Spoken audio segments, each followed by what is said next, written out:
To learn about the fundamental drivers behind stocks like RKLB, please check out the videos about them that were uploaded over the past week. Here we'll focus more on the technicals of their charts.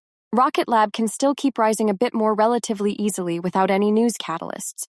However, if 40 can't be cleared by mid-July, at least a moderate news catalyst would be needed to get a few green days, with volume over 33 million to establish into the 40s, and this first fib extension range. Otherwise, a drop back into the lower half of the fib channel will be quite normal, in which case the lower 30s become a key lower boundary. Grab has formed a steady decline as it struggled to get past the low to mid-$5 range. So failure to close above $5.40 and at least keep trading over $5 over the next 2 weeks can lead to a steepening drop towards the mid-$4 range, even with moderate selling volume.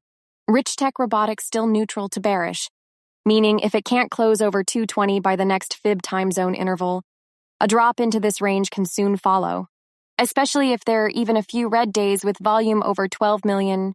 For more on stocks and crypto, follow Ascencore. Thanks for watching and have a nice day.